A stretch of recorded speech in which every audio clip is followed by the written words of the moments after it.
निकाल करें कि सोते समय आपको बहुत सावधान रहना है। और प्रायः गलती सोते समय करते हैं उपासक की कोई प्रपंच की बात याद करते हुए या मोबाइल देखते हुए या कोई गंदी चेष्टाओं का चिन्ह, आपकी रात बेकार चली जाएगी। अगर गंदी चेष्टा हो गई तो सुबह भी बेकार हो जाएगी, दिन भी बेकार हो जाएगा, निरुत्साहित हो जाओगे।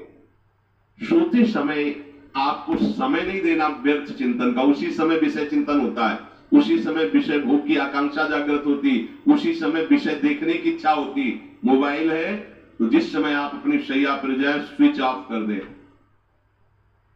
उसमें मैसेज घंटी आने का कोई भी रास्ता मत रखें। मान लीजिए आप उपासक हैं भगवत प्राप्ति की, 30-35 वर्ष ये नहीं था तो सब मर नहीं गए थे, पर बोले इमरजेंसी। जब इसकी 30-35 वर्ष से पहले इसकी कोई रचना नहीं थी, मुझे लगता है, क्योंकि 30-35 वर्ष में ही इसका विस्तार देखा है। देखो कभी किसी के पास मोबाइल नहीं, कोई बड़े अधिकारी तो इतना बड़ा हो, इतना बड़ा वाला हो, ऐसे रखते थे तो नहीं तो मोबाइल तो मुझे लगता है 30-35 वर्ष। तो फिर इमरजेंसी कैसे चलती थी? कैसे चलती थी इमरजेंसी? वो आप ब्रह्मा हो क्या कि इमरजेंसी संभाल लोगे? स्विच ऑफ करो। जो सब इमरजेंसी संभालने के लिए तैयार, रात दिन न सोता है, वो हर समय जागृत रहता है, वो हमारा आराध्य देव है। स्विच ऑफ करो, चिंतन लगाओ श्री जी का। ये जो रात्रि के शयन के समय मोबाइल में इधर उधर दृश्य देखने हैं, अपने सर्वनाश का बीज बोना है। मान लो, हमारी प्रार्थना मान लो, ये उस समय मन आपको परेशान करेगा जब कमरे की सिटकिनी अंदर से बंद होगी। सबसे प्रार्थना है रात्रि के शयन के समय।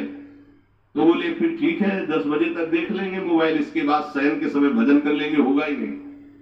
क्या तुम देखना चाहते? प्रिया प्रीतम के सिवा और कुछ क्या देखना चाहते?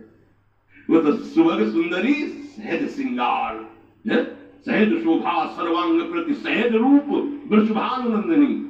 हमारी स्वामिनी जी की सुंदरता छुपाने के लिए आभूषण पहनाए जाते हैं, औरों को तो आभूषण सुंदरता बढ़ाने के लिए। यहां छवि के छिपाए को ये ऐसे के दास होके क्या देखोगे मोबाइल में? क्या देखना चाहिए? वासना की क्रीड़ा, और तुम क्रीड़ा को देखना चाहते हो? परमार्थ के पथिक हो, देखना है तो प्रभु को देखने की वृत्ति रखो, अन्यथा मूंद लो आंखें। प्यारे, महान फल प्राप्त करोगे।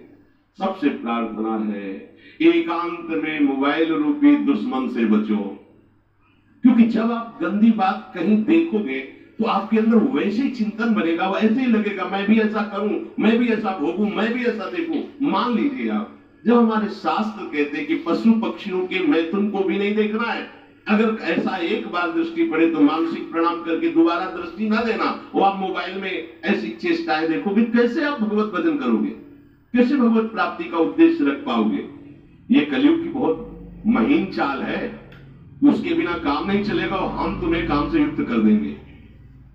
इसके बिना काम चलेगा नहीं, तुमको रखना पड़ेगा, और जब तुम इसे रखोगे तो हम काम अपना कर लेंगे। कलयुग ने कहा हम अपनी व्यवस्था बना लेंगे।